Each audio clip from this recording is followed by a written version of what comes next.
Tharos would soon realize the folly of underestimating the murderous humans as the only hope to save his people.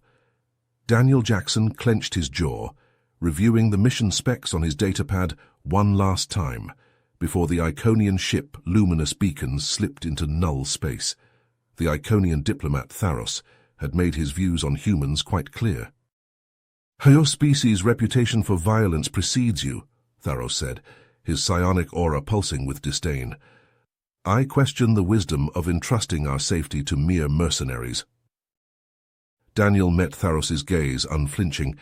He was used to this sort of prejudice. It didn't matter. What mattered was the job, and this job carried the weight of an interstellar war on its shoulders. Iconians and Zephyrians at each other's throats over some rare mineral.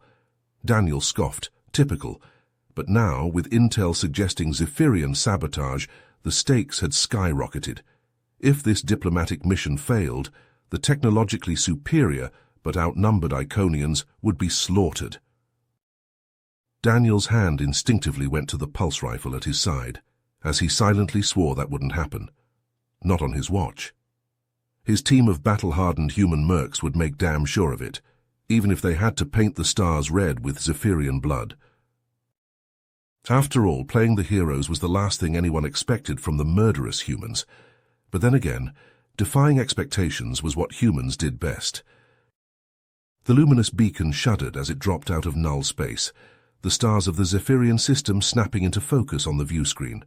But before the crew could catch their breath, proximity alarms blared throughout the bridge. A massive Zephyrian warship, the Vortex of Conquest, loomed before them, its weapons already charged. "Iconian vessel, this is Commander Zoltar of the Zephyrian Defense Force," a gruff voice crackled over the comms. "Prepare to be boarded for inspection. Standard procedure for all foreign ships entering our system." Tharos' brow furrowed, his psionic aura flickering with suspicion. He turned to Daniel, who had already positioned his team at strategic points throughout the ship. "This is highly irregular," Tharos muttered. "But we have no choice. Allow them to board, but watch them closely." Daniel nodded, his hand never straying far from his pulse rifle. As the airlock hissed open, Commander Zoltar strode onto the luminous beacon, flanked by a dozen heavily armed Zephyrian soldiers. Their eyes scanned the corridors, mapping out the ship's layout with a precision that set Daniel's teeth on edge. "Welcome aboard, Commander," Tharos said, his tone diplomatically neutral. "I trust this inspection will be brief." Zoltar ignored the question, his gaze fixating on the sealed doors of the cargo hold. "What's in there?" he demanded. "A diplomatic gift for your leaders," Tharos replied coolly. "A prototype mining device designed to extract the rare mineral from Zephyria 3, but I'm afraid I cannot allow you to access it." Zoltar's face twisted into a scowl. He took a step forward, his hand dropping to the plasma pistol at his hip. "You will open that door, Iconian, or my men will open it for you." Daniel was moving before Zoltar finished his threat. He placed himself between the Zephyrian commander and Tharos, his pulse rifle humming to life. "I wouldn't do that if I were you," Daniel said, his voice low and dangerous. "Any act of aggression here would be considered an act of war, and trust me, that's not a war you want to start." Zoltar's eyes darted between Daniel and his team, who had all taken aim at the Zephyrian soldiers. For a tense moment, it seemed as if the standoff would erupt into violence. But then Zoltar took a step back, his hand falling away from his weapon. "Very well," he spat. "We will conclude our inspection for now." As the Zephyrians retreated back to their ship, Daniel couldn't shake the feeling that this was far from over. His suspicions were confirmed moments later when he intercepted a coded transmission from the Vortex of Conquest to the planet's surface. "Tharos, you need to see this," Daniel called out, his brow furrowed as he tried to decipher the message. "I don't know what it says, but I don't like it. We need to be careful down there." Tharos joined him at the console, his psionic aura pulsing with unease as the luminous beacon descended towards Zephyria 3. Whatever the Zephyrians were planning, Daniel knew it couldn't be good, but he also knew that he and his team would be ready for it. They had to be for the sake of both the Iconians and the fragile peace of the galaxy. The luminous beacon touched down on the rocky surface of Zephyria 3, its landing gear sinking into the rust-colored soil. Daniel Jackson and his team of human mercenaries flanked the Iconian diplomatic party as they disembarked, their weapons at the ready. Tharos, still wary of the Zephyrians' intentions, led the group towards the capital city of Zephyr Prime. The city's gleaming spires pierced the sky, a testament to the Zephyrians' advanced technology. But Daniel couldn't shake the feeling that something was amiss. The streets were too quiet, the air too still. It was as if the entire city was holding its breath. As they approached the Zephyrian High Council chambers, Chancellor Zarok greeted them with a smile that didn't quite reach his eyes. "Welcome, Iconian friends," he said, his voice dripping with false sincerity. "We are honored by your presence." Daniel scanned the room, taking note of the council members' body language. Several of them shifted uncomfortably in their seats, their eyes darting towards a particular councillor who sat at the far end of the table. Daniel nudged Tharos and whispered, "Keep an eye on that one, something's not right." As the negotiations began, Zarok wasted no time in getting to the point. "In exchange for mining rights on Zephyria 3, we request that you share your prototype mining device technology with us," he said, leaning forward in his seat. Tharos shook his head. "I'm afraid that's not possible, Chancellor. The technology is proprietary and cannot be shared at this time." The councillor at the end of the table, later identified as Councillor Xavius, slammed his fist on the table. "This is outrageous!" he shouted, his face contorted with rage. "The Iconians are being unreasonable. We have a right to that technology." Daniel tensed, his hand instinctively reaching for his pulse rifle. But before he could react, his comm unit buzzed with an urgent message. He stepped away from the table and listened intently, his eyes widening with each word.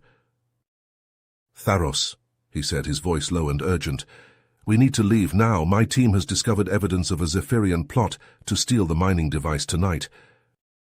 Tharos nodded, his psionic aura pulsing with alarm. He turned to the Iconian delegation and spoke in hushed tones, his words laced with urgency. Within moments, they were on their feet and moving towards the exit. But before they could reach the door, it burst open, revealing a squad of heavily armed Zephyrian soldiers, led by Councillor Xavius himself. "Surrender the device, Iconians!" he snarled, his weapon trained on Tharos's chest. Daniel and his team reacted instantly, forming a protective circle around the Iconian delegation. Pulse rifles whined as they opened fire, the air crackling with energy as the two sides exchanged blows. "Go!"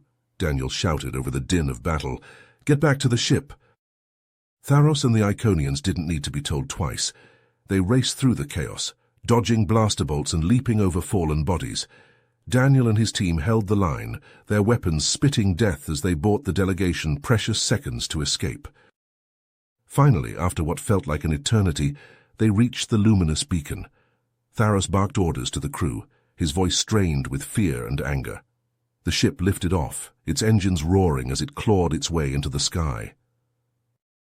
But their relief was short-lived. As they broke through the atmosphere, they found themselves surrounded by a fleet of Zephyrian warships, led by the Vortex of Conquest. Daniel's heart sank as he realized the trap they had walked into. The Zephyrians had planned this from the beginning, and now they were caught in the middle of a war they never wanted. The view screen of the luminous beacon filled with the menacing visage of Commander Zoltar. His eyes narrowed, and his mouth twisted into a scowl. "Iconian vessel, you are hereby ordered to surrender the mining device and your diplomatic party immediately. Failure to comply will result in the destruction of your ship. You have 1 minute to respond." Tharos gripped the armrest of his chair, his knuckles pale as he weighed his options. The luminous beacon was a formidable ship, but against an entire fleet of Zephyrian warships, they stood little chance. He glanced at Daniel, who was already deep in thought, his brow furrowed. "We can't hand over the device or the delegation," Daniel said, his voice low and urgent. "But we also can't outrun them. We need a diversion." Tharos leaned forward, his interest piqued. "What did you have in mind?" Daniel pulled up a schematic of the ship on his datapad. The luminous beacon has advanced cloaking technology, right? What if we used it to create a massive energy signature, something that would look like a null space jump? The Zephyrians would think we're trying to flee and go after it. Theros nodded slowly, beginning to see where Daniel was going with this, and while they're chasing a ghost, we slip away undetected. Not quite, Daniel said, zooming in on the ship's hangar bay. I'll take the mining device on a smaller ship, along with Marcus and Liam. We'll lead the Zephyrians away, while you and the delegation head back to Iconian space under cloak. Theros frowned, hesitant to split their forces. That's a huge risk, Daniel. If they catch you... They won't, Daniel said, his voice filled with a conviction that Theros found strangely reassuring. This is what my team does best. Trust me. Theros took a deep breath and nodded. All right, let's do it. The plan was set in motion, with a speed and efficiency that spoke of years of training. Daniel, Marcus, and Liam moved the mining device to a small, agile ship in the hangar bay, while the crew of the luminous beacon prepared to engage the cloaking device. On the bridge, Theros watched as the countdown to Zoltar's deadline ticked away. At the last possible second, he gave the order. Engage cloak and generate the null space signature, now! The luminous beacon shimmered and vanished from view, replaced by a massive burst of energy that lit up the Zephyrian sensors like a supernova. On the vortex of conquest, Zoltar leaped to his feet, his eyes wide. They're making a run for it. All ships, pursue and destroy. As the Zephyrian fleet broke formation and raced after the false energy trail, Daniel's ship slipped out of the hangar bay and headed in the opposite direction, the mining device secure in its hold. For a moment it seemed as if the plan had worked perfectly. The Zephyrian ships were nowhere to be seen, and the path to the system's edge was clear. But as they approached the final stretch, a new contact appeared on their sensors. Shit, Marcus cursed, his hands flying over the controls. It's a Zephyrian frigate, heavily armed, and it's headed right for us. Daniel leaned forward, his eyes narrowing as he recognized the figure on the frigate's bridge. Xavius, he growled. He must have anticipated our move.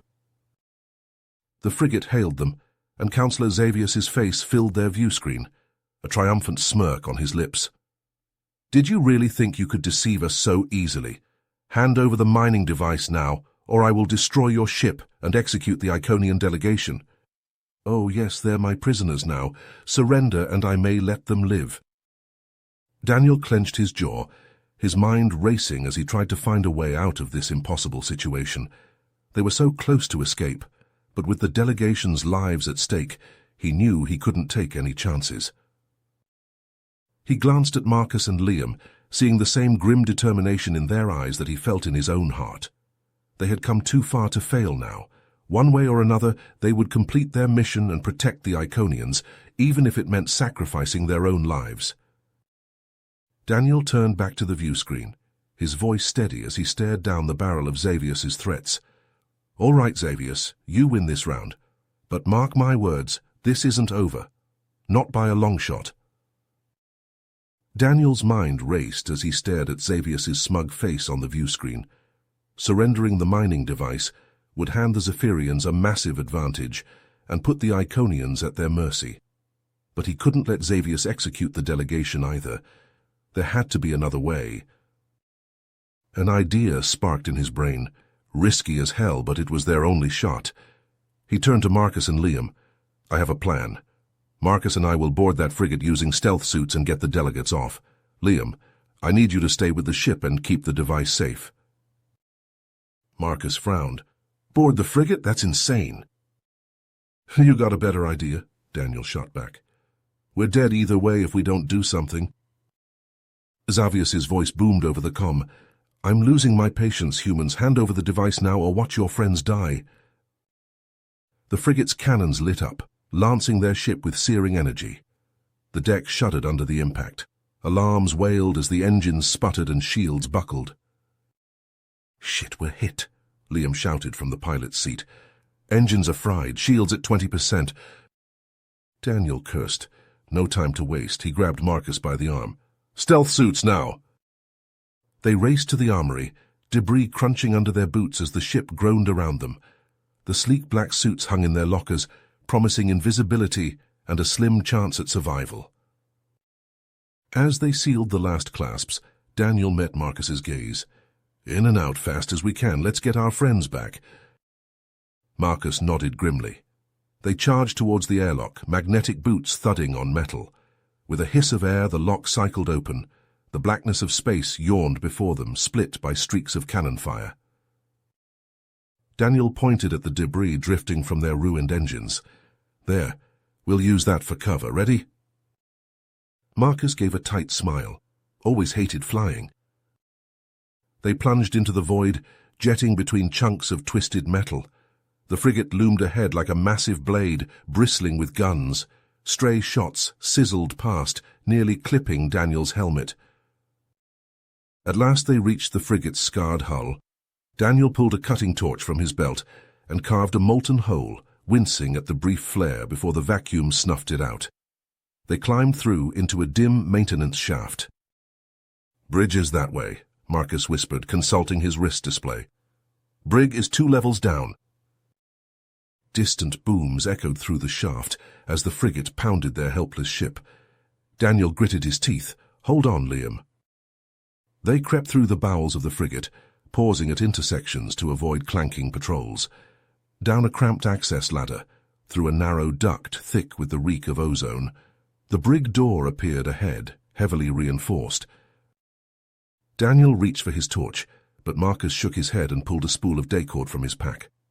The shaped charge burned through the lock in seconds, leaving a neat hole. The door slid open. Tharos and the delegation blinked in the sudden light, their faces haggard.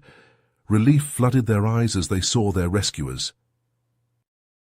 "Come on," Daniel urged. "We're getting you out of here." He took point as Marcus herded the delegates after him, back into the maintenance shafts. They were halfway to the hull when a shout rang out behind them. Pulse rifle blasts filled the corridor. Zephyrian guards poured from a side passage, their weapons spitting blue fire. Marcus shoved the Iconians ahead and turned to face the onslaught, his own rifle chattering. A searing bolt caught him in the side. He stumbled with a grunt of pain. "Marcus!" Daniel rushed to his friend and hauled him up, slinging Marcus's arm over his shoulders. Together they staggered after the delegates, buying distance with bursts of covering fire. But the guards were closing in, their shots sparking off the walls. There were too many, they weren't going to make it. Daniel keyed his comm with his free hand as he dragged Marcus along. "Liam, I need you to overload our reactor. Destroy the ship and the device." Silence crackled across the channel, then Liam's strained voice. "Daniel, I can't just leave." "You have to," Daniel shouted. Plasma seared his calf and he stumbled, nearly dropping Marcus. The guard's boots pounded closer. "It's the only way. Don't let this be for nothing." A ragged breath from Liam. All right, reactor critical in 10 seconds, get out of there." Daniel redoubled his efforts, half carrying Marcus now. The Iconians clustered around the hull breach ahead, their faces pale with fear. Seconds left. With a final burst of strength, Daniel heaved Marcus through the hole and dove after him. The delegates piled in. He slapped the emergency launch on a drifting life pod and shoved them inside. The pod jetted away as a sun bloomed behind them. The Zephyrian frigate vanished in an inferno of light and shrapnel, the shockwave battering the tiny craft. Daniel squinted against the glare, his heart twisting. Liam. No escape for him. Silence fell as the pod tumbled, leaking atmosphere. The Iconians slumped in their harnesses, numb with exhaustion and shock. Marcus drifted in and out of consciousness, his suit stained with blood. Daniel patched the leak and activated the distress beacon. Nothing left to do but wait and hope the luminous beacon found them before the Zephyrians did. As the adrenaline faded, the magnitude of their loss hit him. Liam gone in a fiery instant, the mining device destroyed, their mission a catastrophe, all to save a handful of delegates. Daniel hugged his knees in the cramped pod, suddenly feeling very small and tired against the vast emptiness of space. Tears stung his eyes, but he blinked them away. Plenty of time to mourn later, if they survived. Tharos floated over, his face etched with sorrow and gratitude. He gripped Daniel's shoulder.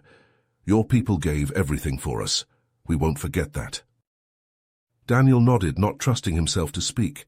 He thought of Liam's smile, Marcus's dumb jokes, the long years of fighting side by side, all gone in the blink of an eye. The pod drifted on through the uncaring void, a fragile bubble of life in the infinite dark. Daniel closed his eyes and tried not to dream of fire. You have reached the end of the story. If you enjoyed this story and want to support us, please leave a like and subscribe to our channel, and for every comment that says 88, I will heart every single one of them. Thank you for your time.